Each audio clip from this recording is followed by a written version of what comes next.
దేశ ఆర్థిక వ్యవస్థను మలుపు తిప్పిన గొప్ప ఆర్థికవేత్త, ఆధునిక భారతదేశ రూపకర్త, మాజీ ప్రధాని డాక్టర్ మన్మోహన్ సింగ్ అని కిసాన్ కాంగ్రెస్ రాష్ట్ర ప్రధాన కార్యదర్శి బోరంచు శ్రీకాంత్ రెడ్డి అన్నారు.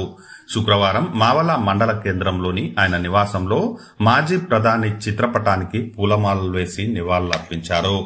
ఈ కార్యక్రమంలో మావల మండల అధ్యక్షుడు ధర్మపురి చంద్రశేఖర్, మావల మండల మాజీ vice MPP Atla Govardhan Reddy, cooption member Rahim Khan, యువజన జిల్లా ప్రధాన కార్యదర్శి Vemula Nagaraju, youth Congress town vice president Ranjith Reddy, NSUI మండల అధ్యక్షుడు Gautam, Adilabad town vice president Aleem Khan, senior నాయకులు నల్మెల నవీన్ రెడ్డి, సంగీత, కామ్రాన్ బేగం, కొరటి ప్రభాకర్, రేండ్ల రాజన్న, సర్దార్, ఏదుల స్వామి తదితరులు పాల్గొన్నారు.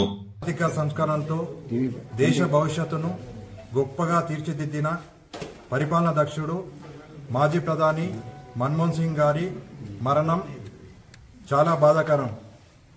ఆయన ఆత్మ శాంతించాలని చెప్పేసి ఆయన కుటుంబ సభ్యులకు భగవంతుడు ఆరోగ్యంలో మంచి మనోధైర్యాన్ని ఇప్పించాలని చెప్పేసి కోరుకుంటూ మా కిసాన్ కాంగ్రెస్ కమిటీ తరఫున, ఆదిలాబాద్ జిల్లా కాంగ్రెస్ కమిటీ తరఫున ఘన నివాళులు అర్పిస్తున్నాం. అనేక ఆర్థిక సంస్కరణ తీసిన మహనీయమైన వ్యక్తి మన మన్మోహన్ సింగ్ గారు. ఆయన తీసిన సంస్కరణతోనే ఈరోజు మన దేశం ఇంత సుభిక్షంగా ఉంది. ఆయన మరణం మన దేశానికి, అదే కాకుండా కాంగ్రెస్ పార్టీకి తీరని లోటు.